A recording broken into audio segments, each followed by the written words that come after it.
Fala galera, tudo bem com vocês? Vocês estão bom? Eu tô bom.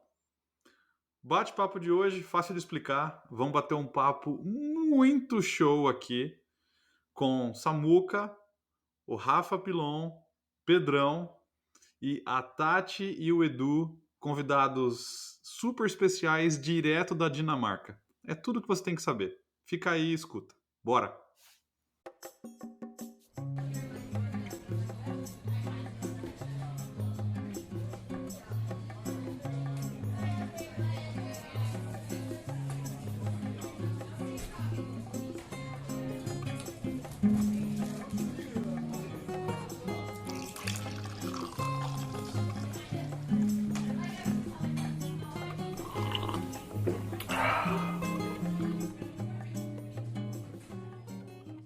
Brasileiro em todo lugar. Você tá, quanto menos se espera, você ouve alguém falando português atrás de você na fila do pão, né? Sim. Exato. A última Isso vez que a gente aqui- viu tem 3.000, quase 3.500 registrados oficialmente com passaporte brasileiro aqui na Dinamarca. Fora a galera de Que louco, né? cidadania italiana, espanhola, que é brasileiro também. É uma galera, comunidade grande aqui na Dinamarca de brasileiros. A Dinamarca tá na União Europeia, né? Sim. Porque, assim, mainstream, a gente ouve muito falar de visto, tipo de processo para vir para os Estados Unidos. O brasileiro tá pegando muito passaporte. Mas para a Dinamarca, como é que funciona? Vocês contarem um pouquinho pra gente como foi o processo, a transição, a mudança, os choques culturais, o que foi legal, o que foi diferente. Tá. O que eu posso dizer de processo? O visto em si eu achei um processo bem prolongado, foi em torno de 3 meses entre aplicar e ter o visto para a gente conseguir fazer essa mudança, né, para a Dinamarca. Então foi 3 meses. A Dinamarca em si ela não tem eles não têm embaixada em si no Brasil, eles têm um representante, se não me engano, é Noruega, lá no Rio de Janeiro. Então, tanto eu quanto ela tivemos que ir para o Rio de Janeiro, né, na embaixada da Noruega, se eu não me engano, e fazer todo o processo por lá, tirar digitais, passar um dia lá só para fazer isso. Fora, muito parecido com os Estados Unidos, que é um site que você submete uma porrada de documentos entre, como fala, diploma, o inglês eles não pediram pra gente. Certificação. Não pediu certificação em inglês, mas pediu diploma para validar o meu. Eu tive que validar histórico escolar, além do diploma. Traduções juramentadas, apostilamento, para sair o tipo de visto de trabalho dele. Exato. Porque o método que eu entrei aqui na Dinamarca é o que eles chamam de fast track. É muito parecido com o que tem nos Estados Unidos, que são uma lista de jobs, de roles, que de tempos em tempos eles atualizam, que é o que está precisando. O mercado está precisando. Na Dinamarca, eles abrem aquela lista de cargos especiais e as empresas podem contratar em cima disso. O que tem muito aqui, sempre alto, é TI e parte de médico, de modo geral, são os dois principais que... Engenharia de modo geral. Então, nesse sentido, eu consegui esse fast track, apliquei, e por ser o fast track, o processo também até foi um pouco mais curto, porque poderia demorar até mais que 3 meses todo o processo de aplicação e revisão do visto em si.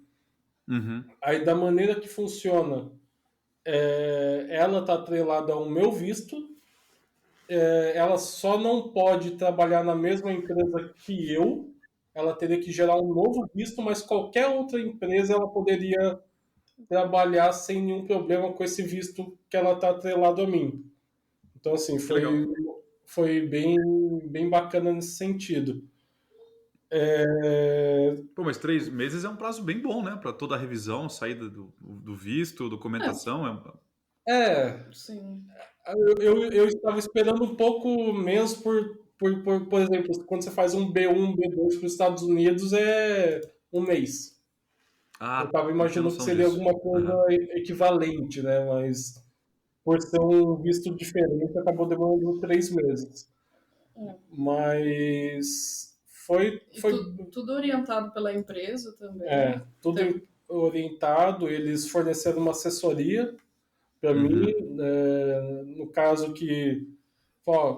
esses documentos, junta esses documentos, manda nesse site, usa esse link, manda nesse formato, conversa com tais pessoas, vai em tal horário. Então, o processo de mudança foi muito tranquilo para a gente, até que facilitou um pouco a gente ter a confiança para mudar para a Dinamarca, né? Porque a empresa em si deu todo esse suporte. Veio uma empresa de mudança no dia fazer empacotar tudo pra gente, botou num cargueiro, a gente tinha um rastreio de onde estava o container. O container demorou 1 mês e 2 meses para chegar.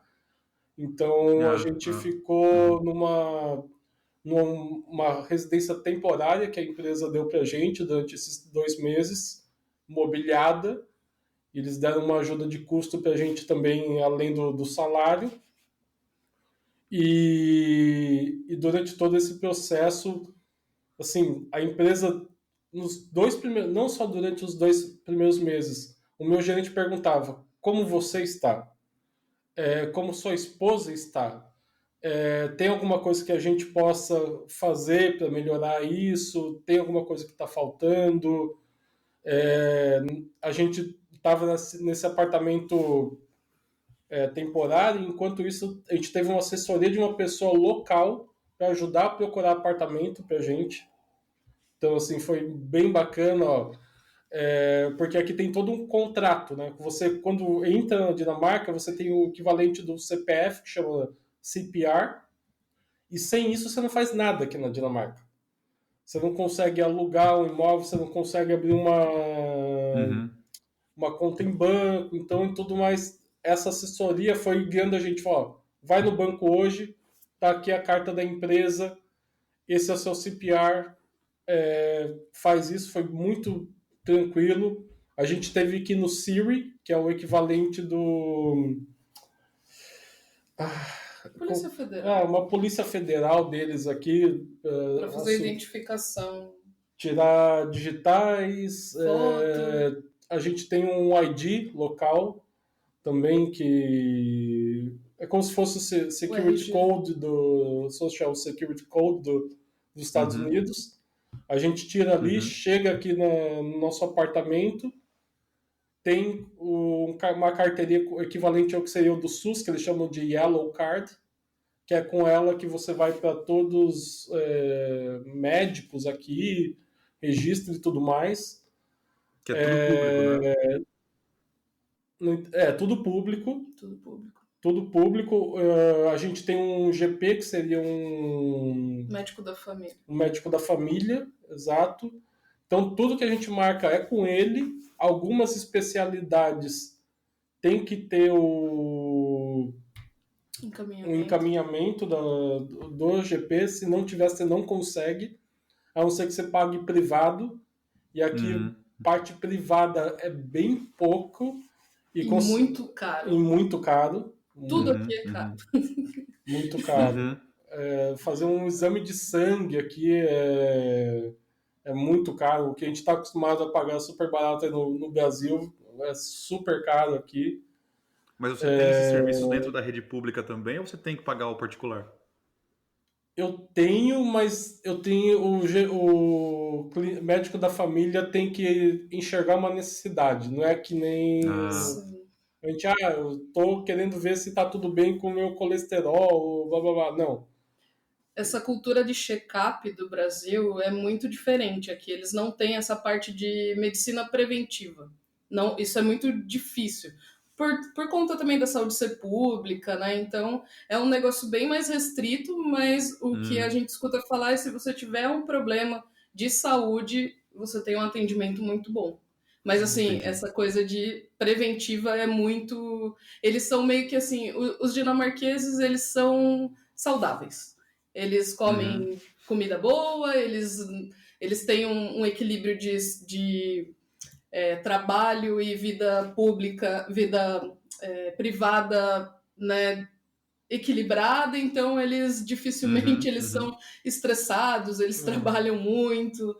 Então tem muito isso, essa parte da cultura dos dinamarqueses. Entendi.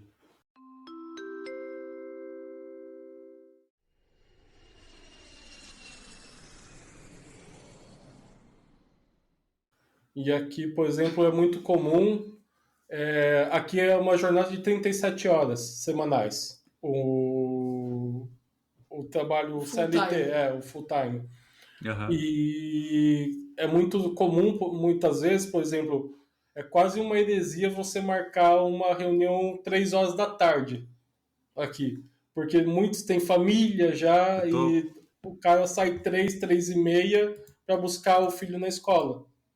Eu já tô abrindo o LinkedIn aqui, vagas na Dinamarca. Deixa eu olhar aqui. É bem isso. Sexta-feira, por exemplo, né, o que o pessoal faz? É das 8 às 4 ou das 9 às 5 de segunda a quinta.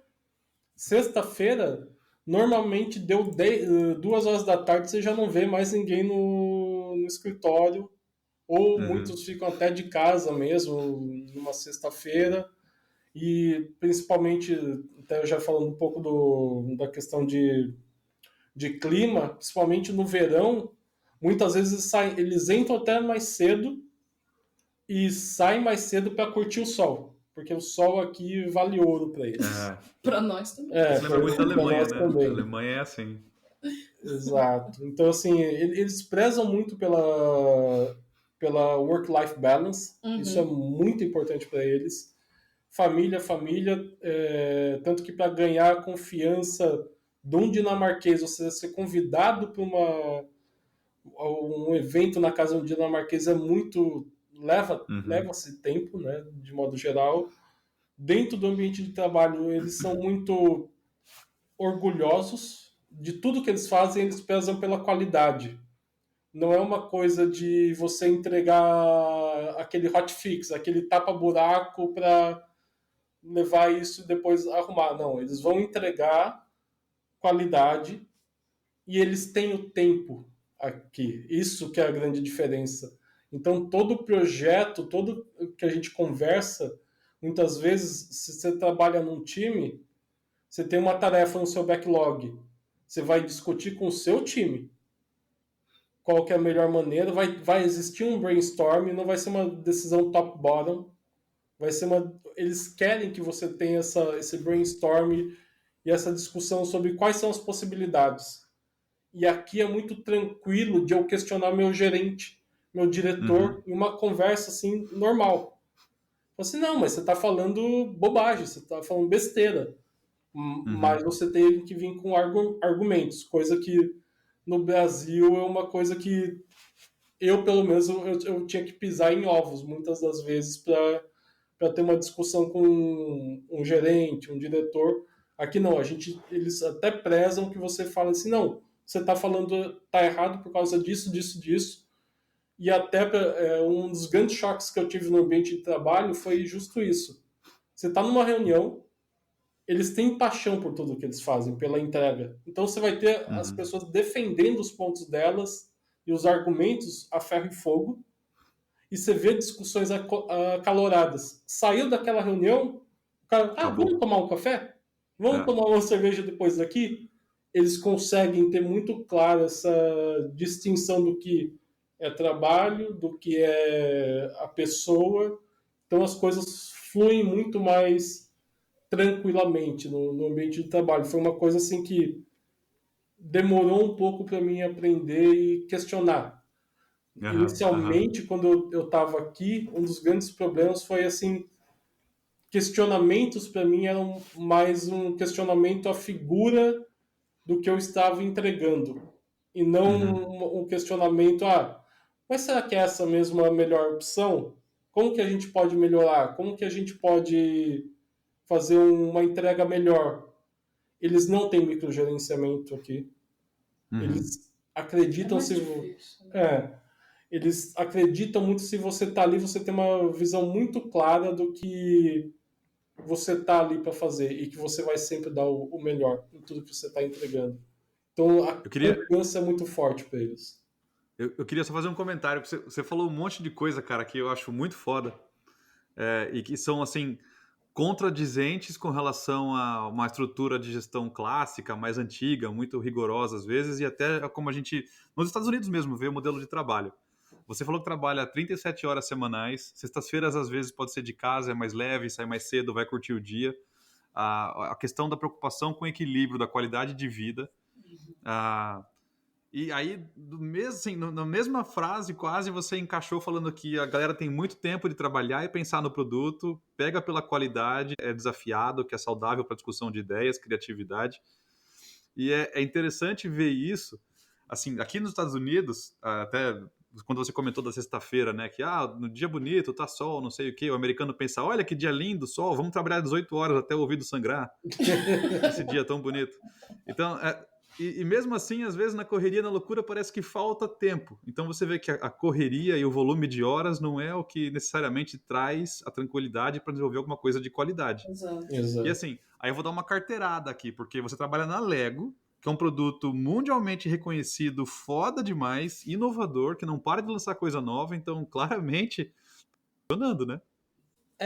O que eu acho assim, a empresa reflete a qualidade do produto, né, e o dos funcionários. Esse é um grande ponto. Se seus funcionários estão felizes, se eles acreditam no que você está vendendo, é muito mais fácil de você gerar o valor, porque você já tem um promoter dentro da sua empresa, né? Você não tem que gastar muito com marketing, o próprio funcionário faz isso. Excelente ponto. E isso é fundamental, eu vejo muito isso.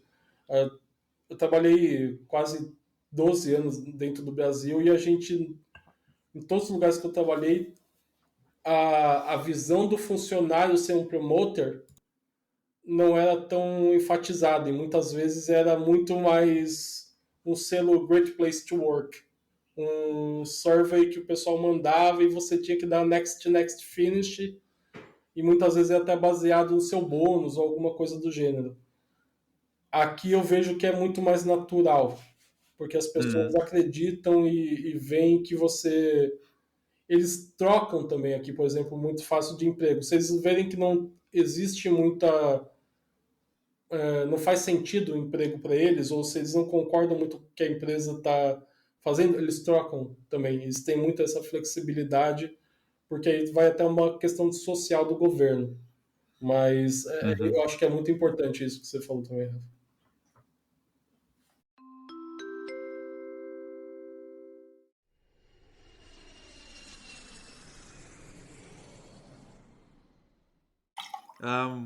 Se eu posso fazer um outro comentário, uma coisa que eu achei interessante que você mencionou no comecinho, que não teve nenhuma certificação ou teste com relação ao idioma. Uhum. E como é que é aí no dia a dia, cara? O idioma oficial do país é o dinamarquês, né? Exato. O pessoal fala inglês na rua, espanhol, rola assim um plano B, como é que funciona? Quase todo dinamarquês, né, principalmente os mais jovens, eles falam inglês muito bem aqui. Tipo, você consegue resolver qualquer coisa em inglês, eles vão te atender em inglês, é normal. Mas eles falam dinamarquês entre eles, e a gente está fazendo curso, né, financiado pela Comune, pela prefeitura aqui. E o imigrante, quando ele chega, ele tem 5 anos para fazer esse curso aqui. E aí, nesses primeiros 5 anos, você pode fazer de graça. E a gente está fazendo uma língua muito diferente, né, de qualquer outra. O dinamarquês só fala aqui na Dinamarca, não fala em outro lugar também. É uma língua complicada, a pronúncia dela é muito difícil, né? Ela tem raízes germânicas, então tem muita coisa que... Por exemplo, quem vem da Alemanha para cá, eles conseguem... Eles têm um passo na frente da maioria do pessoal, porém a pronúncia que peca. Porque tem muitas letras que são sons... que a gente não faz. São mutados, né? Eles pulam aquela palavra ou tem um som um pouco... um soft D, que eles falam, um soft G. Eles são uns sons um pouco diferentes. E, consequentemente, a língua latina, né? O português, o espanhol, que tem essas raízes, nossos músculos da garganta, você vê que tem muitas palavras que eles usam da garganta que a gente tem dificuldade para pronunciar, porque é justo você não está acostumado com isso. Mas com o inglês, você consegue andar na Dinamarca inteira, eu diria. Eles falam muito bem, apesar deles falarem que não falam. Você vai perguntar para um dinamarquês, normalmente, eu falo um pouquinho. Não, o pouquinho dele é o avançado que a gente conhece no Brasil, por exemplo. Entendeu? Então, aqui é mais inglês britânico que eles utilizam de vocabulário e tudo mais, mas o sotaque não é tão britânico, é uma mistura com o próprio dinamarquês, mas dá tranquilo para entender. Eles falam muito bem. No ambiente de trabalho, a maioria das empresas grandes aqui usam o inglês como língua principal, mas você saber o dinamarquês te abre portas aqui. Isso é a grande diferença. Você, por exemplo, ir num médico, você ir num mercado, você vê que há uma ligeira diferença no tratamento. Em como eles te abordam, em como eles vão te fornecer uma informação. Eles são muito educados, eles vão te ajudar sempre em tudo. No geral, são muito educados. São muito educados. Prestativos. Só que eles são muito orgulhosos também, no sentido de você oferecer ajuda muitas vezes soa meio estranho para eles, porque eles têm essa ideia de autossuficiência. Então, tipo, can I help you? Ou muitas vezes não, tipo, o cara vai falar, não, eu consigo fazer isso, por que você tá me oferecendo essa ajuda? Eles têm muito são muito autossuficientes. É engraçado de ver aqui os mais velhos também falam inglês muito bem, de modo geral. Diria que pelo menos metade dos mais velhos aqui falam inglês muito bem. E, por exemplo, eles têm andadores, eles são totalmente independentes. Então consegue-se ter uma mobilidade, coisa que você não vê no Brasil e em outros lugares, por exemplo. E é importante, pelo menos eles valorizam muito isso aqui. Tô tentando trazer minha câmera de volta, daí trava um caminhão aqui, daí eu desligo a câmera para ver se melhora. Tô tentando aqui. Que legal, show de bola, pra gente cara. Não te ver, tá tudo bem também, tá, Rafa? Aproveitando a piadinha, eu só fazer uma piadinha pra fazer a abertura, porque foi uma pergunta aqui, né, pra conectar, né? Eu vi que vocês falando bastante da questão de autonomia, né, de dentro do trabalho. Como é a questão da inovação? Vocês têm, você trouxe que tem as pessoas que fazem as coisas daquele jeito, elas defendem o ponto de vista, mas eles estão abertos às inovações, a fazer coisas diferentes, pensar fora da caixinha, igual a gente usa bastante esses termos, pelo menos aqui no Brasil. A inovação, ela funciona? Existe um ambiente de abertura para você criar, trazer ideia diferente, ou está todo mundo muito travado na sua? Como funciona isso? Como que é o ambiente? No trabalho, eles são muito, assim, vou falar da minha perspectiva, da experiência até agora no trabalho, tá? A Dinamarca em si, ela já recebeu várias nominações no sentido de ser um dos países mais criativos do mundo, tá? Isso reflete muito na cultura de trabalho no sentido de que eles são muito adeptos à criatividade porque eles querem ouvir as opiniões das pessoas. Então, todo problema é um problema do time, é um problema da empresa. Então, se você está lá, qual que é a sua ideia? Qual que é a sua opinião para atacar esse problema? Consequentemente, gera naturalmente a questão da criatividade, porque cada um tem um mindset completamente diferente. Cada um puxa a sardinha para um lado e vai ter uma perspectiva de atacar aquele problema de uma forma diferente. Então, assim, é esperado que você questione e, consequentemente, esse questionamento traz a inovação. O que acontece muitas vezes é que nem sempre a inovação para aquele momento resolve o problema da maneira mais eficiente, porque você tem custos envolvidos, mas gera uma linha de pesquisa. Eles são muito fortes na linha de pesquisa. A Dinamarca, você vê, por exemplo, a Nova Nordisk, né, com o Ozempic. Eles têm uma gama de P&D muito forte na Dinamarca. Normalmente, os headquarters daqui são relacionados com P&D. Então, criatividade, questionamento, eu acho que é a palavra-chave que eles têm aqui. Mas é você ter essa liberdade para questionar se aquilo tá bom, se aquilo é suficiente. Sim. Então, se eu entendi corretamente, existe uma inovação muito forte e a inovação ela vem exatamente através das discussões e do questionamento. Vamos buscar a resolução para um problema e aí existe a abertura para você se conectar, trazer sua visão e isso gera a inovação, porque são muitos pontos de vista diferentes. Entendi correto? Sim, correto. Eu acho que esse é o grande ponto da inovação. A partir do momento que você... Eu acho que o grande ponto é a questão do ownership. Qual a inovação? Eu quero inovar porque eu quero melhorar isso. Se eu entendo que aquilo faz parte de mim, de alguma forma, se eu pertenço àquele momento, a inovação acaba sendo muito mais tranquila. Agora, se eu entendo que eu só estou lá para receber um salário e executar uma tarefa, minha perspectiva é diferente. Eu sou um executor, não uma pessoa que quer trazer algo de novo para a empresa ou para o produto, entendeu?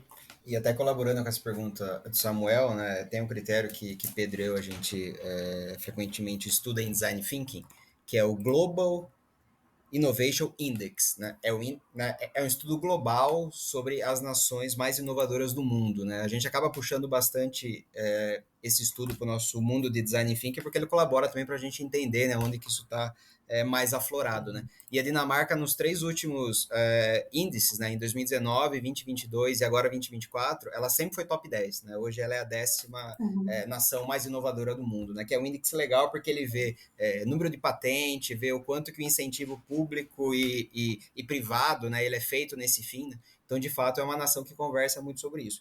E aí, né, unindo essa pergunta do Samuel, Eduardo, imagino que nesse dia a dia, né, no seu trabalho, você está envolvido em ambientes de novos projetos, né? Como que é esse ambiente aí, né?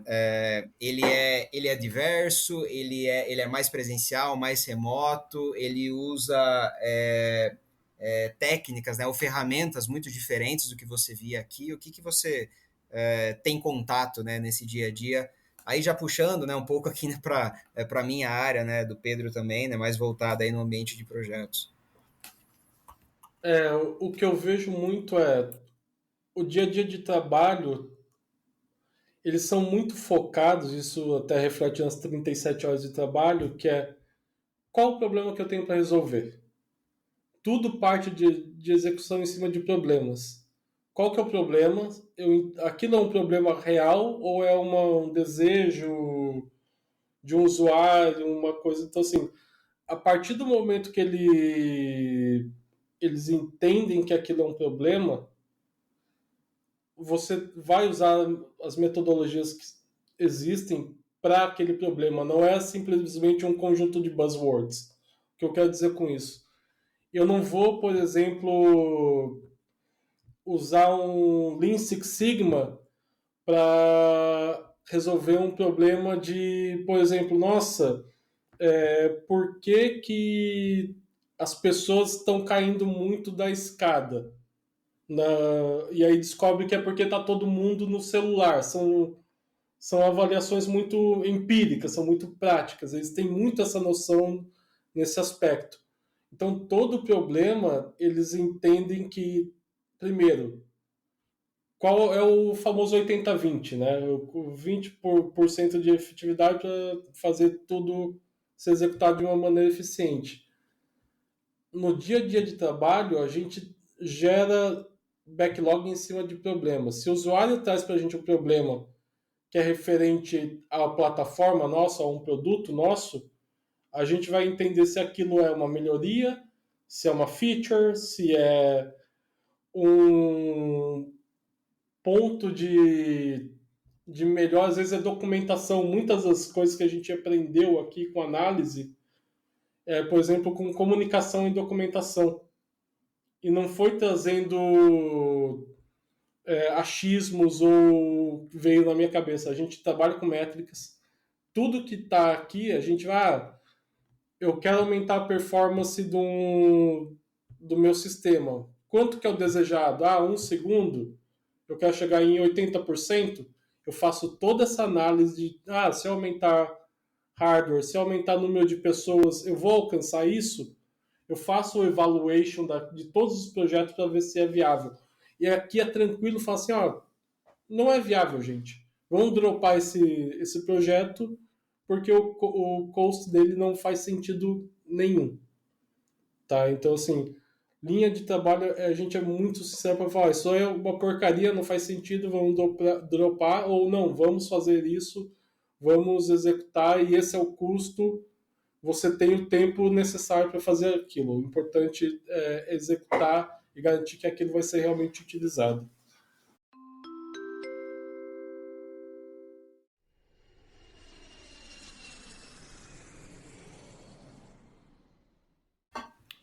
Eduardo, deixa eu perguntar. Você comentou antes já, e você fez alguns comentários agora também com relação a isso. Como é que foi para você lidar com essa franqueza europeia de feedback com relação à qualidade de trabalho, liderança, desafio nas discussões? Foi fácil? Você estava acostumado? Como é que foi? Cara, no começo foi meio chocante, porque você leva no pessoal, você acaba levando no pessoal, porque eles são muito fáceis, isso aí não faz sentido nenhum, isso aí é uma porcaria, o que você falou é no sense. Eles falam numa transparência que você para, assim, você se questiona, você tem uma crise existencial muitas vezes, assim, fala, o que eu tô fazendo aqui, sabe, tipo... Então, assim, demorou um pouco, os primeiros meses foi meio assim, de eu conversar com o pessoal, falei, mano, o cara falou que o que eu falei é uma baboseira, uma bosta, tipo, né? Aí você acaba se questionando e se preparando melhor. Isso eu acho que é o grande problema, que muitas vezes você vai com uma perspectiva de um projeto, por exemplo, e você pensa na sua mente, a possibilidade é A, B e C. Você vai para a reunião, o cara te joga um Z que é 10 vezes melhor que você nunca pensou, e às vezes aquilo pode mudar tudo. Sabe? Eu acho que demorou, hoje eu estou mais acostumado, mas ainda assim é um fator que a sinceridade é muito... Em geral, eles são muito diretos. Muito sinceros, assim, tipo, eles não têm sinceros e diretos. Eles não ficam te cozinhando ali, isso, acabou. Exato. E até voltando um pouco do que o Rafael comentou sobre presencial e remoto. Agora você imagina meu ritmo de trabalho é 3 dias presenciais, 2 remoto. Imagina você tá na reunião com 6 pessoas, gerente e tudo mais, o cara olha na sua cara e fala, isso aqui é uma bosta. Não concordo. Então, assim, você acaba... Aquela vontade de retrucar, dar uma cadeirada, às vezes surge, muitas vezes, mas você tem que ser, né, pleno, ser enterprise e responder, obrigado pelo feedback, muito obrigado, vou analisar sua proposta e seguir em frente. Né? Então, assim, existe muita assim, evolução espiritual, eu diria, nesse aspecto que você traz. Mas, por exemplo, uma coisa que eu posso dizer, presencial e remoto muitas vezes acaba não influenciando muito, porque até a cultura do remoto, não, tipo, o pessoal não é, oi, tudo bem, não sei o que, não. Oi, tudo bem? Preciso desse reporte aqui, você tem essa informação? Faz gerar muito mais rápido, mas você pode, dependendo da cultura latina. A cultura latina fala, pô, o cara nem bom dia fala pra mim, não sei o quê. Oi, tudo bem? Como foi o final de semana? E aí, o Palmeiras ganhou, perdeu? Não, aqui é direto. Mas, por exemplo, tem algumas coisas, tipo, eu tenho essa possibilidade de fazer 3-2. Eu trabalho na Lego, que o core do business é design, né? Os designers da Lego, eles são obrigados a estar presencialmente no campus, né? Então é algo, eu acho que varia muito da perspectiva de como você lida. Tem gente que lida melhor nesse ambiente de trabalho com a transparência de uma maneira diferente, tem outros que não, mas demorou no começo a entender tudo isso.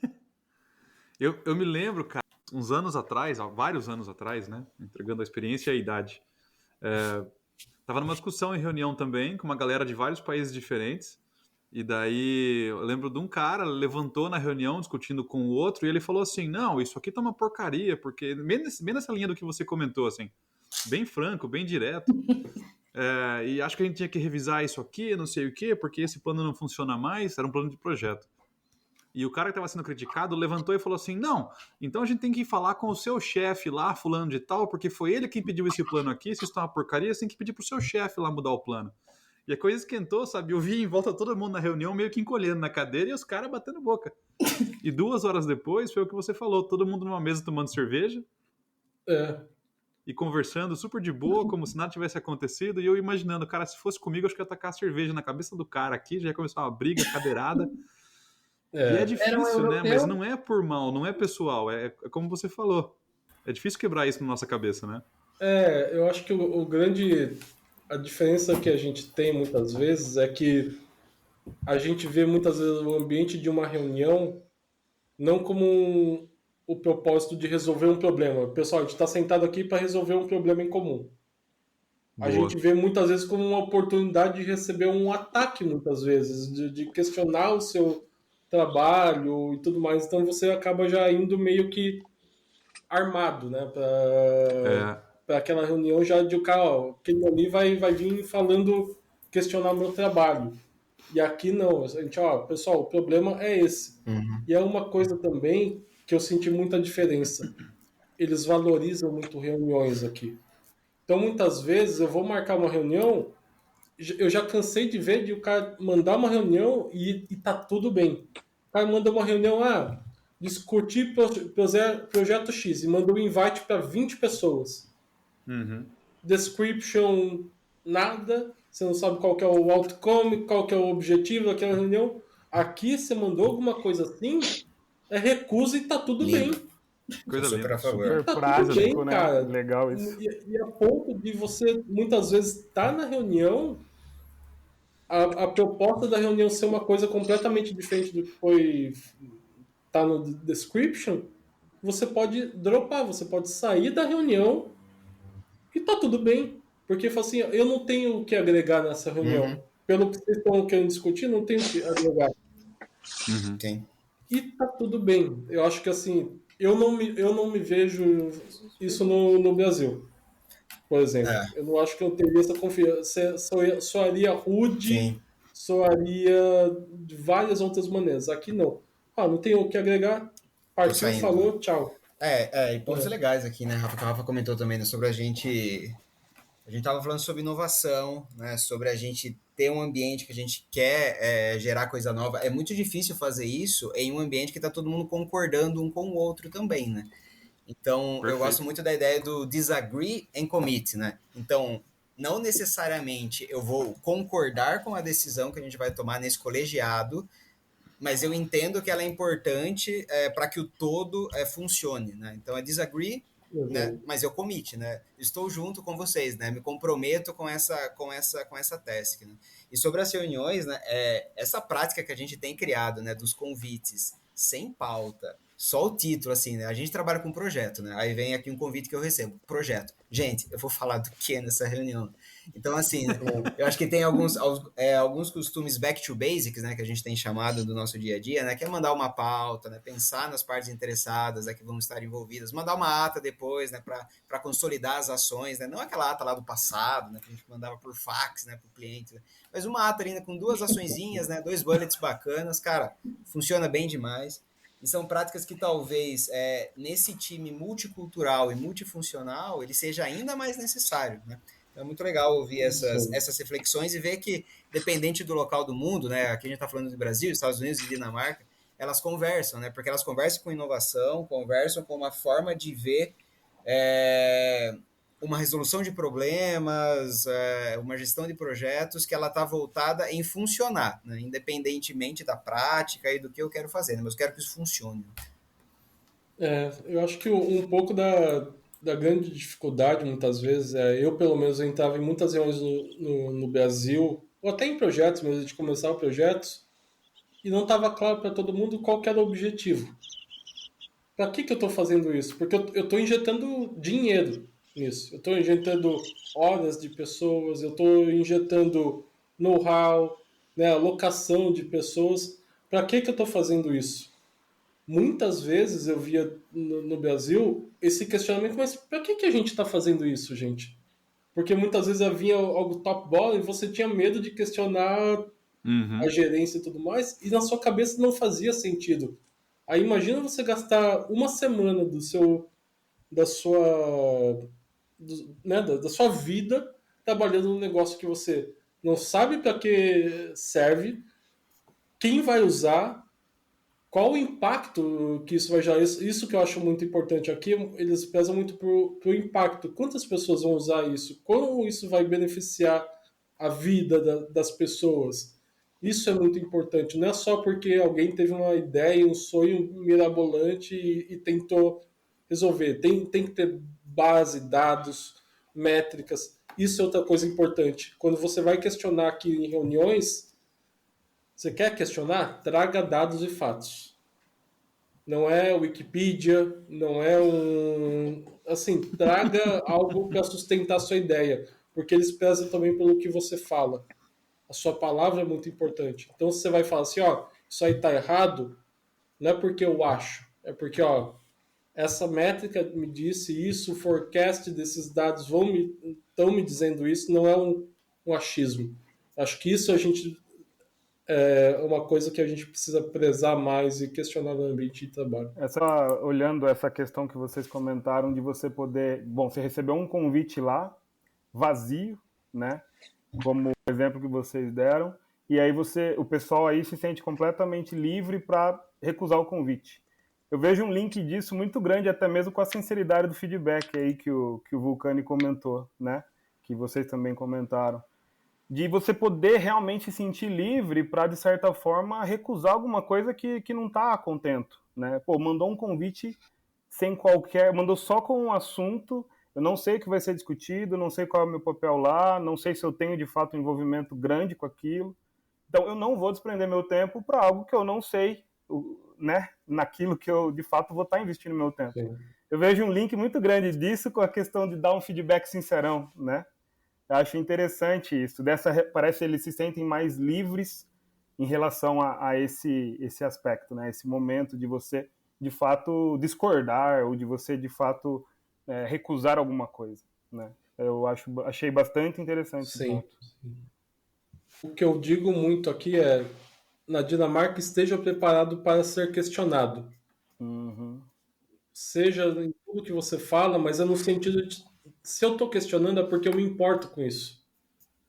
E eu quero entender e te ajudar e demonstra seguir interesse, em frente. Né? Acho que foi uma das maiores dificuldades que eu tive aqui, sabe? Tipo, o questionamento ser um ponto de melhoria, não um ponto de questionamento à execução. E acho que isso a gente precisa aprender um pouco, é o que eu acho que é um dos valores mais importantes que eu tive nesses 2 anos e meio que eu tô aqui já na Dinamarca. Legal.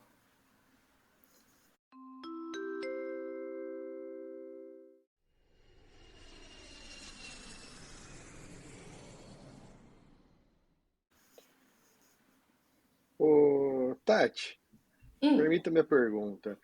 A gente está falando aqui de um ambiente de questionamento, e a gente sabe que de autonomia, de respostas diretas, mas a gente sabe que o mundo não é tão bonito, tão perfeito, principalmente quando a gente fala de mulheres, pelo menos no Brasil. Agora uma pergunta, você, como mulher, como que você se sentiu nesse ambiente?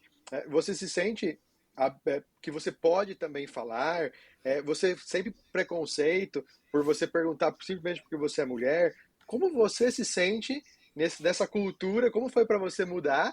E talvez uma cultura diferente. Como é para você, como mulher, estar nesse ambiente? Você pode se posicionar? Você pode falar? Ou você sente que estão, né, tem diferença porque você é homem que é mulher? Enfim, como que você se sente sendo mulher num ambiente como esse? Você se sente confortável? Eu não trabalhei aqui ainda em nenhuma empresa, por enquanto, né?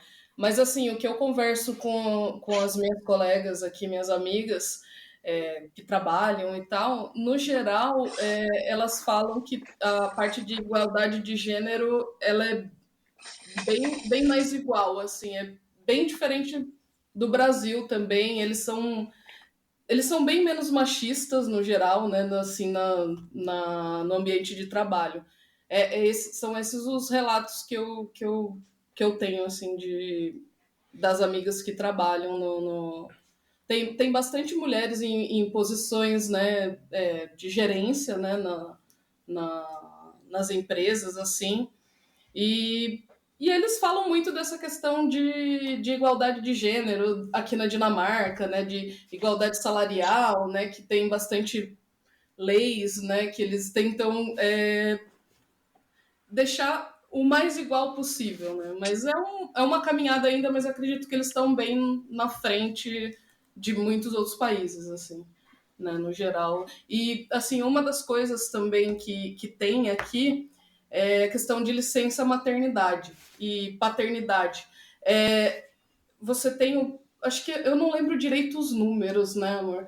Mas eles têm um número de dias igual tanto para a mulher quanto para o homem de licença paternidade. Eu sei que tem uma questão que o pai pode passar para a mãe, né, alguns dias, mas tem uma obrigatoriedade de, acho que, se eu não me engano, acho que é 14 semanas para a mulher e 14 para o homem. Tipo, isso é obrigatório. Tem um monte de coisa, né? Como você recebe salário, que eu não sei, sinceramente, como que é. Mas tem essa igualdade também da licença maternidade e paternidade. E é muito comum você ver também, às vezes, muitos pais aqui andando sozinhos com os filhos. No Brasil é mais comum você ver sempre a mãe, né, junto aqui. O pai sai andar e, né, com o filho, passear e tudo mais, enquanto a mãe às vezes está trabalhando, né, durante a licença ele está ficando com a criança e tal. Tem um pouco isso aqui, né, dessa questão de gênero. Que bacana. Obrigado por Show isso. de É uma bola. pergunta que a gente fala bastante da igualdade, como é que é, e às vezes o ambiente desse é diferente. Então, como que a mulher também se sente numa mudança como essa, é Uhum. importante, porque você nunca vai sozinha, né? Como fez em família, é importante. Já vi vários casos, tipo, não me senti confortável, um dos dois e acaba voltando. Então, é importante ter um ambiente inclusivo também, né? E permita-me uma última pergunta minha, quais são os principais aprendizados que vocês podem trazer? Alguém que vai sair do Brasil e vai para a Dinamarca, vai trabalhar num ambiente como esse, se eu tivesse que listar, sei lá, 2, 3 pontos para deixar para a galera, assim, tipo, o que vocês aprenderam de diferente e que vocês vão levar para o resto da vida? O clima importa. Esteja preparado. Esteja preparado para frio, escuridão. Realmente a vitamina D importa. Esse é um aprendizado muito. Vitamina D importa, galera. É isso aí. O sol importa. Exato. Não, eu acho que é preparar, Samuel. Eu acho que a preparação acho que é o grande ponto. Pesquise sobre, leia livros sobre a Dinamarca, pesquise, tente conversar com pessoas que moram aqui, veja opiniões. E assim, você pode achar que você vai chegar, nossa, tô preparado, vida nova. Daí você chega aqui, Você toma um tapão na cara do clima, da saudade, da comida, da cultura, que muitas vezes é um choque, né? O brasileiro ele está acostumado com aquele calor, né? Aqui não, eles são bem mais diretos e secos, né? Não tem essa... Né? O que eu acho o grande ponto assim, se prepare, como a Tati falou, converse com as pessoas, quem está perto, aqui, por exemplo, tem a Jutlândia e a Zelândia, que são 2 regiões do país. Dentro do país já tem duas vertentes completamente diferentes. Então a localização que você vai estar é importante. Como que é a questão salarial é uma coisa muito importante, por exemplo, custo de vida. Aqui, por exemplo, são uma das maiores taxações em salário. Muitas vezes você vai receber uma proposta, fala, nossa, tô feito, ganhei na loteria, tudo lindo, maravilhoso. Faz a conversão, né? Nossa, em reais eu vou ganhar? Aí você cai de cavalo. Exato. Aí você vai ver que você vai ser taxado de 50% do seu salário. Entendeu? Então, assim, pode ocorrer isso, entendeu? A gente já teve conhecidos, por exemplo, que chegaram e tomaram esse choque. Então, assim, preparação. Veja quanto você vai ganhar, é suficiente para você e seu parceiro. Onde você vai morar, tem transporte fácil para onde você vai trabalhar ou vai fazer compras. Você precisa de carro ou não precisa. Aqui funciona muito bem o transporte público de modo geral. Então é uma coisa importante. Então, assim, se prepare, tenha o inglês. Inglês é fundamental, assim, com o inglês que a gente consegue fazer tudo. Sem o inglês, eu diria que você não consegue ir muito longe também. Então, assim, tenha o inglês decente. E mais importante, tente entender a cultura. Sim. Isso vai facilitar o seu dia a dia. Tem muita coisa que, se você não se adaptar à cultura, seja essa questão de vitamina D, seja essa questão de alimentação. A questão de alimentação aqui é completamente diferente do Brasil, e a gente teve que se adaptar. A gente vai fazer, por exemplo, exercício. Chega no inverno, a gente tem que sair o Kenny do South Park, tem que se abarrotar todo de coisa, e não é uma coisa prática, e as pessoas acham que isso vai ser tranquilo. Você tem que se adaptar também. Assim, pesquise, se prepare, não é fácil, não é uma jornada fácil.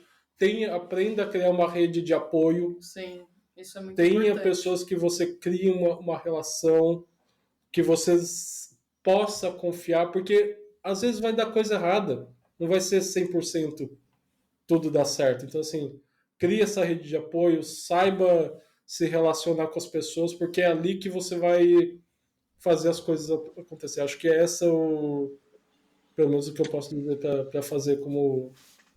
E não só Dinamarca, tá? De modo geral. Prepare. Eu tenho só uma última pergunta super rápida. Pare de mostrar Lego esse Qual mês. que é esse? Eu tô pagando as coisas do Natal ainda.